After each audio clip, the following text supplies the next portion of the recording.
What happens when privilege collides with justice? Watch as an arrogant socialite faces a no-nonsense judge and learns a life lesson she'll never forget. The courtroom was packed that morning, buzzing with quiet murmurs as people shuffled into their seats. It was a typical day at the Los Angeles County Courthouse, except for one detail. This hearing was expected to draw attention. Tiffany Halstead, a socialite with a reputation for reckless behavior and an inflated sense of self, was due to stand before Judge William Grant. Known for his unshakable demeanor and sharp intellect, Judge Grant was respected throughout the legal community as a fair but no-nonsense arbiter of justice.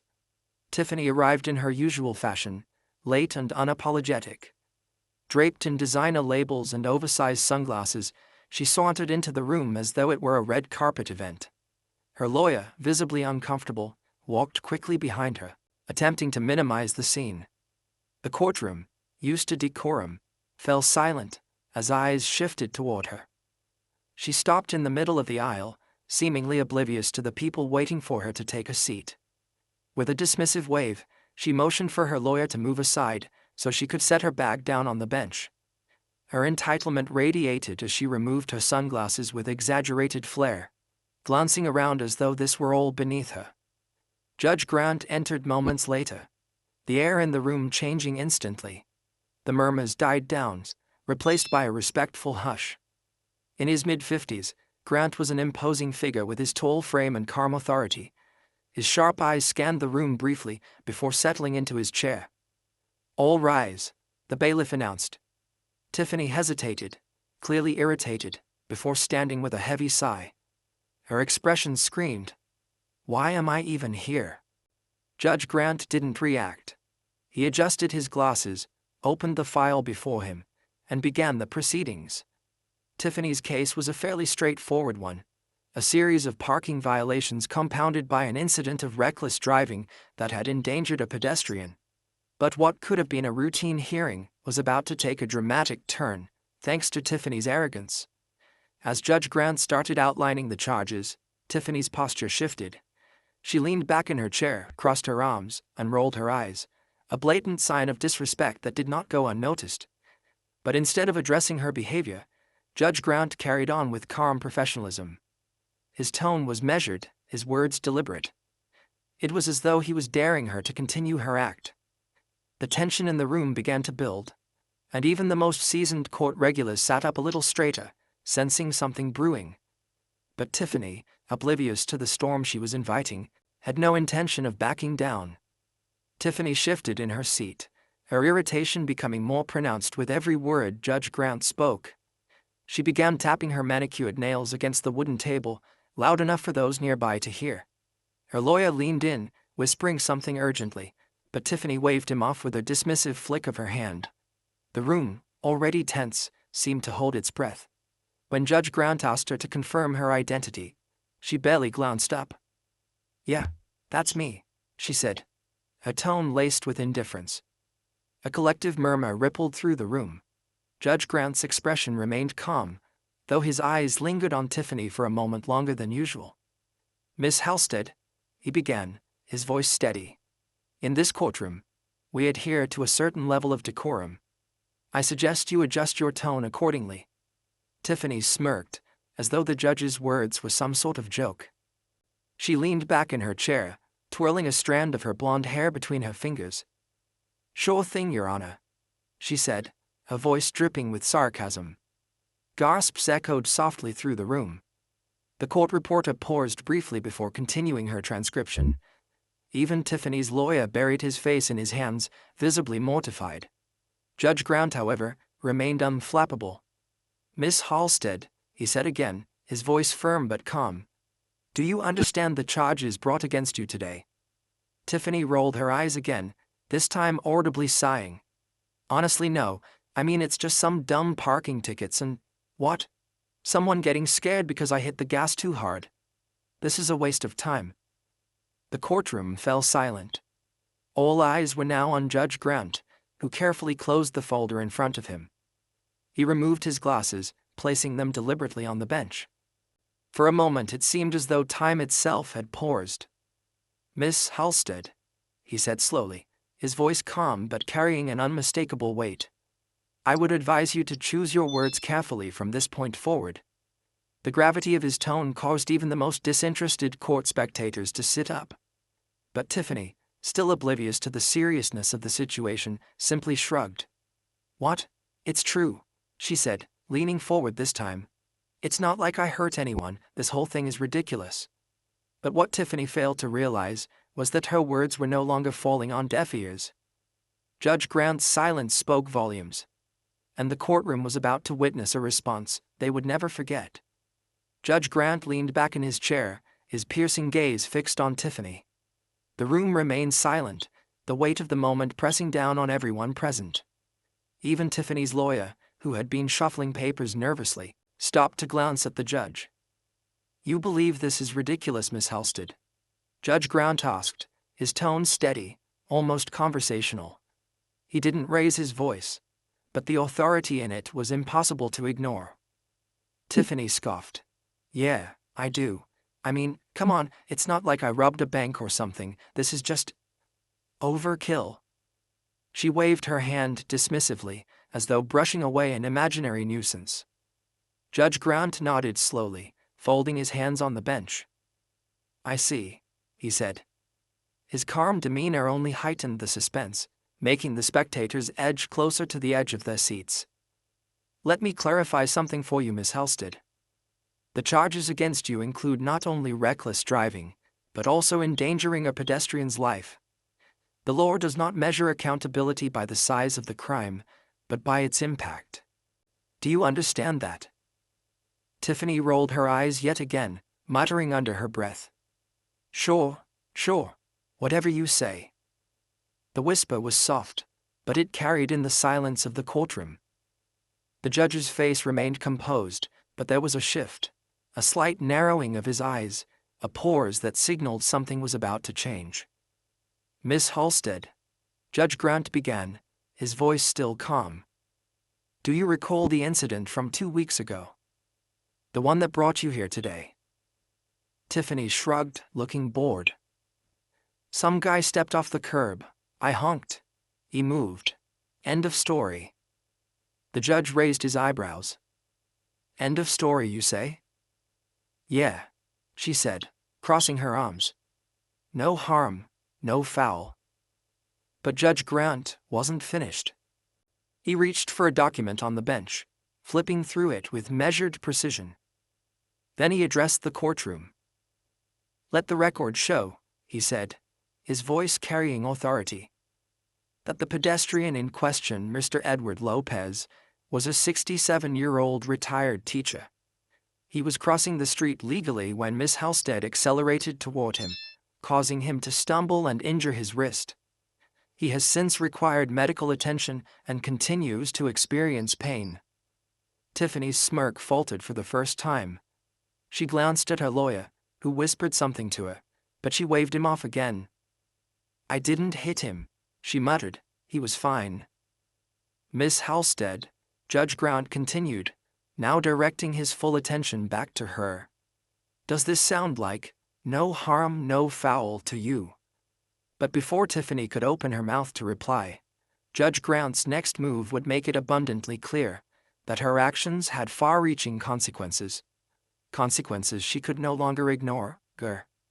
Judge Grant's steady gaze remained fixed on Tiffany, his voice measured as he continued. "Miss Halstead, your perspective on this matter is troubling, not because of the charges themselves, but because of your refusal to acknowledge the weight of your actions." Tiffany leaned back in her chair, feigning nonchalance, though the growing tension in the room was impossible to miss. "Look, I said I didn't hit him. People are so dramatic these days." That comment elicited a few gasps from the courtroom gallery. Judge Grant tapped his pen lightly against the desk, pausing for a moment before speaking again. "Dramatic," he repeated, his tone still even. "Would you like to hear from Mr. Lopez himself, Miss Halstead? Because he's here today, in this courtroom." The air grew thick with anticipation. Tiffany's confident facade wavered, her eyes darting briefly toward the gallery. A man in the second row, Mr. Lopez, sat quietly, his arm in a sling. His weathered face showed no anger, only a kind of quiet disappointment that seemed to cut deeper than any harsh words could. Tiffany shifted uncomfortably in her seat, but her defiance wasn't entirely gone. "I'm sure he's fine," she muttered, though her voice lacked its earlier bravado. Judge Grant leaned forward slightly, his presence commanding the room. "Miss Holstead, your dismissal of this man's pain speaks volumes about your character. But this isn't just about him. It's about the precedent we set when individuals of privilege believe they are above accountability." The courtroom was so silent that even the faint scratch of the court reporter's pen could be heard. All eyes were on Judge Grant now, waiting to see what he would do next. Then, with a calm that belied the weight of his words, he said, "Since you seem unconcerned about the consequences of your actions, perhaps it's time you experience them firsthand." Tiffany blinked, her earlier bravado crumbling. "What's that supposed to mean?" she asked, a voice tinged with genuine worry for the first time. Judge Grant didn't answer immediately.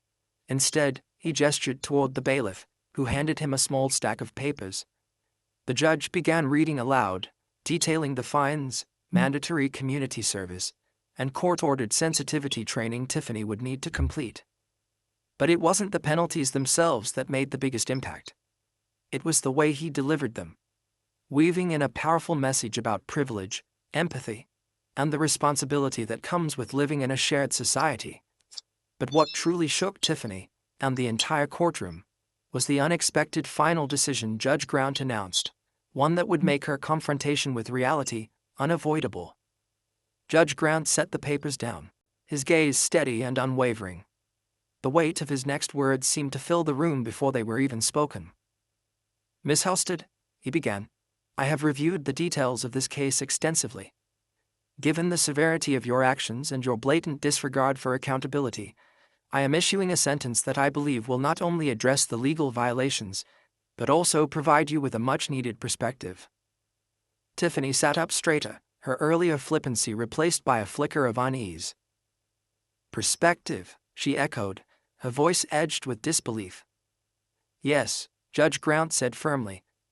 "In addition to the fines and 200 hours of community service, you will spend the next 30 days volunteering at the downtown women's shelter.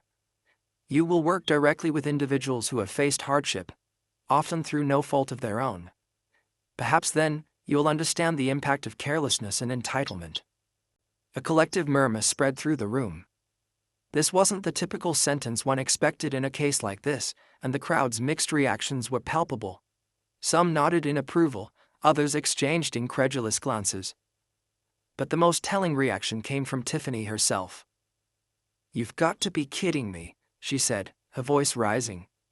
"You want me to what? Hang out with homeless people? That's not my problem." Judge Grant's face didn't change, but his voice grew colder. "Miss Halstead, it is precisely that mindset that landed you in this courtroom today. Your actions reflect a lack of understanding, a refusal to see how your choices affect those around you. This is not a punishment, it is an opportunity for growth.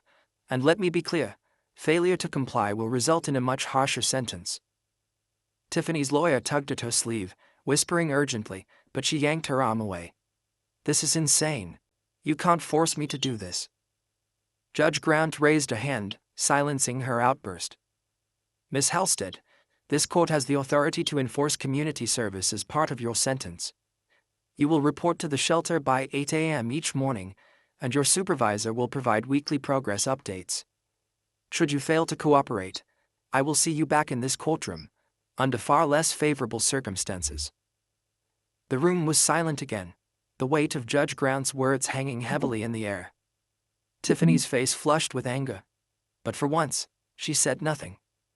She simply sat there, stunned and silent.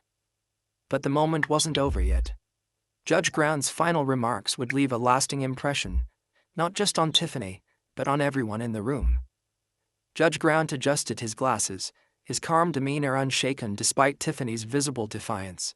He let the silence stretch for a moment, ensuring his next words would land with full force. "Miss Halstead," he began, "this courtroom does not exist to humiliate or belittle. It exists to uphold justice and, when possible, to teach.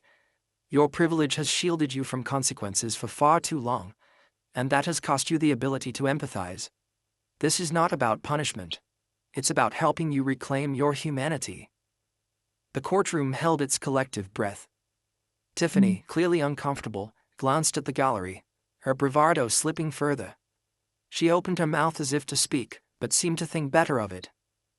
Do you know what Mr. Lopez said when asked about his feelings toward you? Judge Grant asked, his voice softer now, almost conversational. Tiffany shook her head, her eyes darting to Mr. Lopez, who remained seated in the gallery. His expression was still one of quiet disappointment. He said, Judge Grant continued, I don't want her to suffer.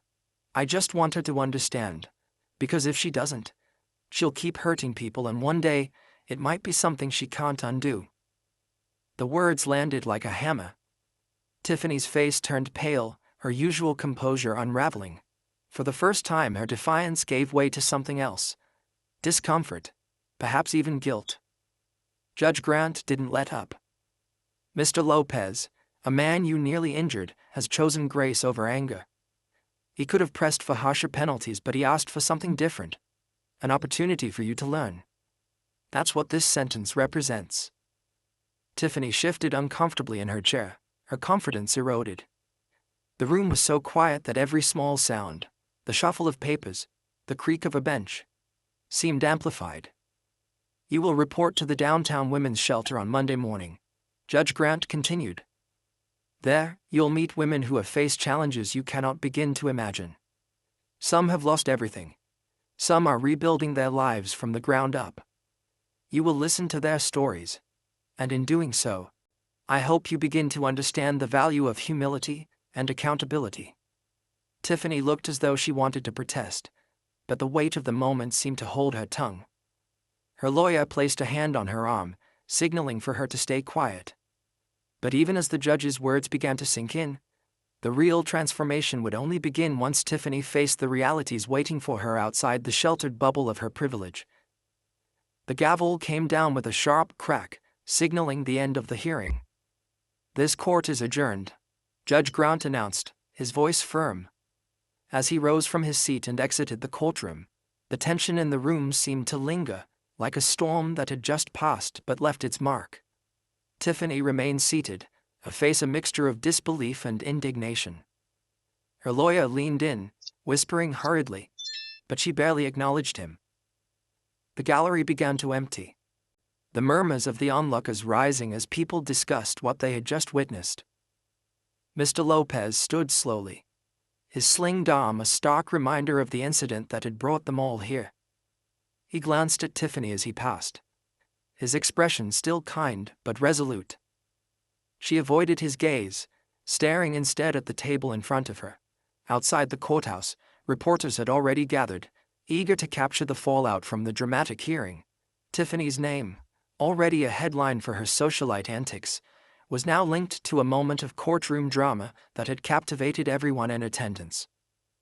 Cameras flashed as she emerged, flanked by her lawyer, who shielded her from the barrage of questions. Ms. Halstead, do you have any comment on today's sentencing? One reporter called out. Do you feel the sentence was fair? What are your thoughts on Judge Grant's decision? Tiffany's usual arrogance resurfaced for a moment. No comment, she snapped, pushing past the crowd and into the waiting car. But inside, the facade began to crack. As the doors closed and the noise of the reporters faded, her shoulders slumped. For the first time, it seemed, reality was setting in. That evening, the story was the top headline across news outlets. Clips from the courtroom, including Judge Grant's powerful words, went viral, sparking widespread discussion. Social media lit up with opinions, some praising the judge's decision, others criticizing Tiffany's behavior. But the most poignant commentary came from Mr. Lopez, who gave a brief statement outside the courthouse. I don't want her to fail, he said. I just hope she learns. Because when we stop learning, we stop growing. And that's when we truly lose. The simplicity of his words struck a chord, resonating far beyond the courtroom. For Tiffany, though, the lesson was only beginning. Monday loomed ahead, and with it, a world far removed from her designer handbags and privileged lifestyle. But what Tiffany would soon discover was that real change doesn't come from being told, it comes from seeing, from doing, and from feeling the weight of someone else's reality. Monday arrived with an unfamiliar chill for Tiffany, both in the air and in her chest. She stood outside the downtown women's shelter, her oversized sunglasses hiding the hesitation in her eyes. The building was modest, bustling with activity as volunteers and staff hurried about. For the first time in a long while, Tiffany felt out of place.